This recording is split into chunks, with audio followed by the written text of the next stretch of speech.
Dans l'esprit d'Irkan, la sombre forêt de Boboru se matérialisa, grouillant de monstres de niveau 70. Ces créatures ignobles aux yeux écarlates et au corps fluctuant comme de la fumée noire dégageaient une aura mortelle. Des sueurs froides perlaient sur son front. Irkan s'exclama avec effroi « C'est une zone dangereuse! Je mourrai instantanément si j'y vais maintenant! » Face à lui, le PNJ à la barbe fournie prit une voix grave mais pleine de pression. « Et c'est la raison pour laquelle je te le demande, disciple d'Aimbri. S'il te plaît, va dans la forêt de Boboru. Si tu refuses, tu perdras le titre de traqueur des corrompus. » La menace s'abattit comme un coup de tonnerre. Les yeux d'Irkan s'écarquillèrent de stupéfaction, son esprit complètement vide. « Quoi? » Les cloches du beffroi de la ville résonnèrent, brisant l'atmosphère tendue. Sous le soleil matinal, les passants continuaient de se presser sur la place. Au milieu de cette agitation, Irkan était assis seul sur les marches de pierre, la tête entre les mains. Le poids d'un choix impossible pesait sur ses épaules, un sentiment d'impuissance et de désespoir envahissant son esprit. Un vertige l'envahit, Irkan se saisit la tête, les yeux écarquillés d'horreur. Il expira avec un soupir. « Ah, qu'est-ce que c'est que ça ?» Immédiatement, une commande résonna dans sa tête. Fenêtre de quête. Un écran de système violet et mystique apparut devant Irkan, avec la grande inscription « Trouver Miji ». La quête lui demandait de retrouver l'agent disparu Miji qui enquêtait sur les pierres noircies et de reprendre sa mission. La récompense était de 500 pièces d'or et des objets supplémentaires, mais ce qui stupéfia Irkan fut la ligne de pénalité soulignée par une lumière jaune éclatante. Perte du titre chasseur de noircies s'il ne terminait pas la quête dans les 29 jours. Une véritable panique éclata dans sa poitrine. Irkan cria de désespoir. « Si je perds mon statut de chasseur de noircies, je serai viré de la quête principale. Quelle difficulté démoniaque est cela ?» Il serra les poings, le front perlé de sueur froide. Une dure vérité lui traversa soudain l'esprit. On dirait que prendre toutes ces quêtes qui dépassaient mon niveau a fini par se retourner contre moi. L'obscurité envahit les pensées d'Irkan tandis qu'il se remémorait. Normalement, je n'aurais pas pu accomplir ces quêtes, pensa-t-il, se rappelant le moment où il avait affronté le monstre géant ou quand il avait dû utiliser toute la puissance du squelette pour combattre. Mais d'une manière ou d'une autre, j'ai réussi et j'ai continué vers la quête suivante. Et maintenant... La voix de l'APN résonnait encore dans les oreilles de Irkan. « Je t'ai demandé d'aller dans la forêt de Boboru. » En sortant sur la place ensoleillée, Irkan sentit un poing invisible peser sur ses épaules. Une quête pour le niveau 60 et plus.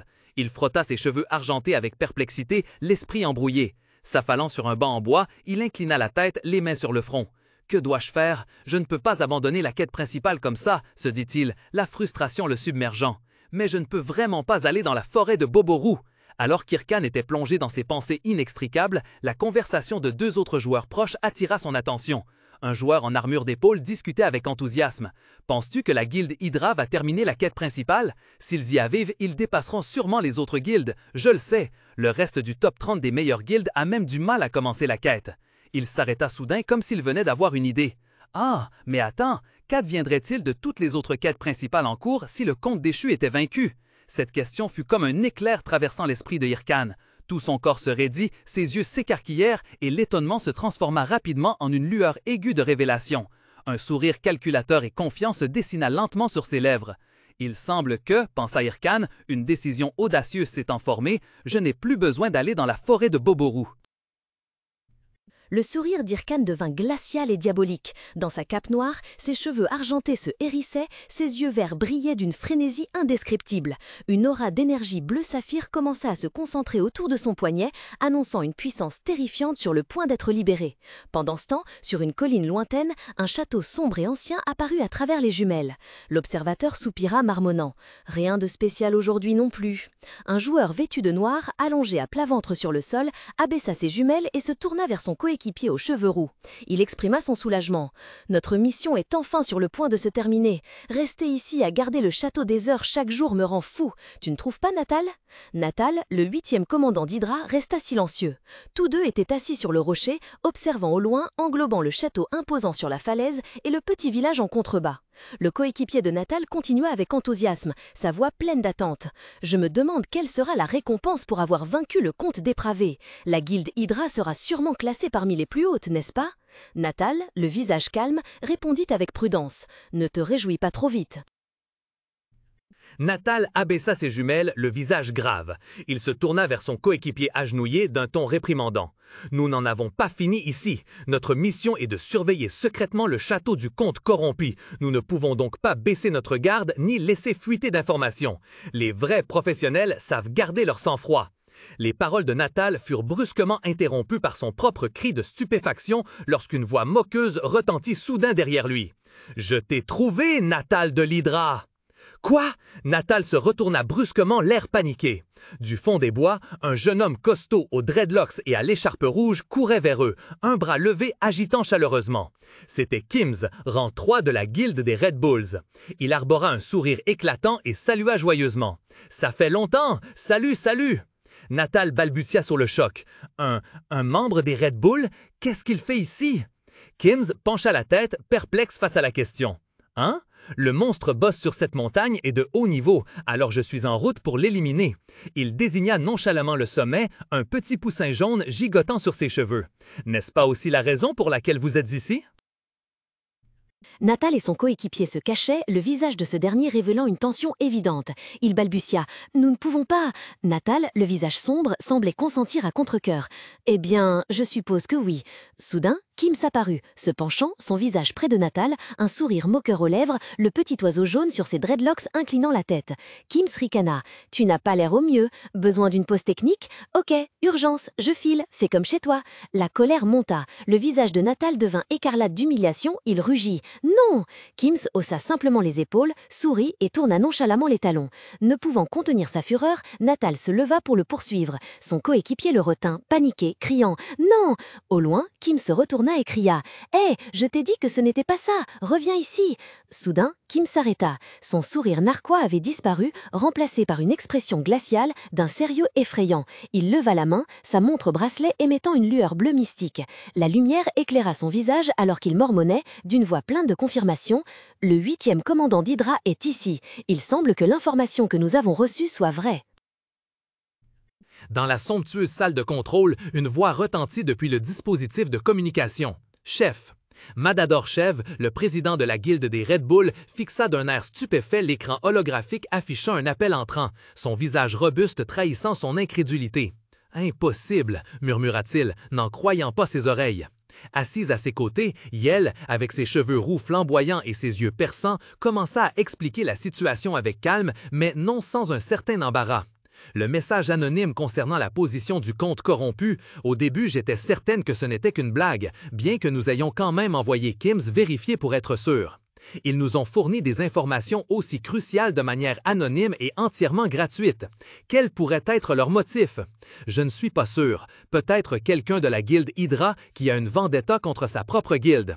Madador l'interrompit, le ton résolu et quelque peu désespéré. « Hé, hé, nous ne sommes pas en position de faire la fine bouche. Nous sommes sur le point de tout perdre aux mains de la guilde Hydra. » À peine eut-il fini de parler que le signal de communication sur l'écran vacilla puis s'éteignit complètement, laissant un silence tendu envahir la pièce. Dans un espace sombre ailleurs, Kims esquissa un sourire suffisant. Via l'appareil de communication, il fit une proposition audacieuse. « Et si je créais une diversion pour nous faire gagner du temps? » La voix autoritaire de Matador Shev retentit via le communicateur, son visage devenant extrêmement sérieux. « Non, tu devrais te retirer maintenant. Si c'est vraiment le château du comte déchu, je suis certain que la majeure partie des forces d'Hydra y a déjà été déployée. Nous ne pouvons pas nous permettre de perdre l'une des forces principales de la guilde en ce moment. » Kims esquissa un léger sourire, jetant un œil à la montre de communication à son poignet. « Vous essayez juste de me flatter, » répondit-il avec désinvolture, les yeux fixés sur le château lointain. « Les Red Bulls ne s'effondreraient pas sans moi de toute façon. » Ces paroles furent soudainement interrompues. Une brillante décharge d'énergie bleue déchira l'air, fonçant du ciel vers la position de Kims à une vitesse terrifiante. Boum! Le sol trembla violemment tandis que l'explosion créait un cratère gigantesque, projetant des roches et de la terre partout. L'impact fut si fort que Matador et Yel, à l'autre bout de la ligne, sursautèrent également sous le choc. « Kims !» hurla Matador, horrifié. Lorsque le dense nuage de fumée et de poussière se dissipa progressivement, la silhouette de Kims qu'apparut, parfaitement indemne au centre de l'impact. Il porta calmement sa main à son oreille, écoutant l'affolement du chef de guilde avec un sourire énigmatique. « Il semble que nous ne soyons pas les seuls à avoir cette information, chef. » Au milieu du chaos, Kims esquissant un léger sourire narquois, lâchant un commentaire sarcastique en voyant la silhouette familière apparaître. Le chihuahua fou, non, je devrais dire, la princesse de la guilde des chasseurs de foudre est arrivée. Au travers du nuage de poussière, Owie leva les yeux, ses prunelles roses s'illuminant de manière effrayante. Un sourire sinistre se dessinant sur ses lèvres tandis qu'elle lançait son ultimatum glacial. « Dis-moi tout ce que tu sais, sinon tu es un homme mort. » Dans un autre décor, un rugissement bestial résonna à travers la forêt. Une créature monstrueuse en forme d'ours géant aux yeux rouge sang surgit de l'obscurité, dévoilant ses crocs acérés. Face à elle se tenait un homme de pierre gigantesque. Le golem, dont l'unique œil émettait une lueur bleu froid, leva les bras, adoptant une posture défensive. Mais l'ours monstre ne lui laissa pas une seconde pour se préparer. Avec un rugissement déchirant l'air, il abattit ses griffes acérées. Un coup écrasant s'abattit directement sur la tête de l'homme de pierre, projetant des éclats. Immédiatement, une rafale d'attaque s'abattit sur le corps de pierre du golem, créant des impacts assourdissants. Le corps de pierre se fissura, se désintégrant en morceaux sous la force terrible. La lumière bleue dans son œil s'affaiblit, puis s'éteignit, ne laissant derrière elle qu'un silence de mort. Devant Golem, un ours monstrueux géant grognait, ses yeux rouges brillant férocement. Les deux se faisaient face dans un moment de silence tendu. Derrière Golem, Irkan se tenait les bras croisés avec son armée de squelettes observant en silence.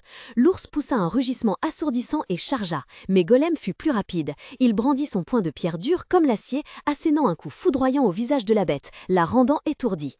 Pendant que la bataille faisait rage, Irkan était tranquillement assis sur une haute branche, tandis que l'armée de squelettes était assise par terre, portant des lunettes 3D et mangeant du popcorn comme s'il regardait un film à succès. Irkan jeta un œil indifférent au combat en contrebas, puis se concentra sur l'écran virtuel devant lui. Les mots « aucun résultat de recherche » apparurent froidement. Il soupira légèrement, son impatience évidente. « Ah, pourquoi ce silence? Je suis sûr d'avoir envoyé l'email. Quelqu'un aurait dû répondre maintenant. » Il médita, son regard s'aiguisant alors qu'une décision audacieuse germait dans son esprit. La seule façon de résoudre ce problème sans aller dans la forêt de Boboru est...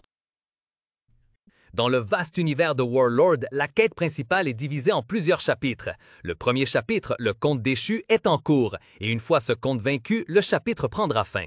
Parallèlement, une règle stricte sera appliquée. Toutes les quêtes connexes seront annulées de force. Cette pensée donnait mal à la tête à Irkan. Il froissa ses cheveux blancs de frustration, l'anxiété clairement visible sur son visage. Perché sur une branche noueuse au milieu de la forêt dense, Irkan murmurait ses calculs, sa voix mêlée d'impatience. Même si j'affrontais moi-même le conte déchu, il n'y a aucun moyen de le vaincre dans le temps imparti. Je ferais mieux d'utiliser ce temps pour commencer le chapitre suivant. Donc, peu m'importe qui, j'ai juste besoin que quelqu'un le batte. C'est pourquoi j'ai diffusé cette information à de nombreuses guildes, sauf Chasselion, bien sûr. Alors, pourquoi n'y a-t-il aucun mouvement de leur part? Le fil de ses pensées fut soudainement interrompu. Les yeux d'Irkan s'écarquillèrent, une étincelle de vive compréhension jaillissant alors qu'une possibilité terrifiante lui vint à l'esprit. Une notification système bleu apparut soudainement devant Irkan, le faisant s'arrêter un instant. La chaîne officielle de la guilde Hydra avait commencé son livestream. À ce moment-là, le sol trembla violemment. Un énorme point de pierre s'abattit lourdement, projetant terre et roches. Du sol, un immense golem, son corps fait de rochers bruts, se leva lentement. Son œil unique émettait une lumière bleue froide alors qu'il avançait d'un pas lourd, faisant plier la forêt entière. Face à lui, un ours monstrueux géant rugit sauvagement, ses yeux rouges flamboyait de soif de sang, mais sa rage fut rapidement éteinte. En un instant, Irkan bondit dans les airs, assénant un coup de poing foudroyant directement sur la tête du monstre. « Silence !» gronda-t-il. « Je dois regarder le livestream, alors tais-toi !» L'ours géant s'écroula au sol, inconscient, la langue pendante. Irkan essuya ses mains nonchalamment, tandis que le golem se tenait majestueusement derrière et que les guerriers squelettes attendaient en silence.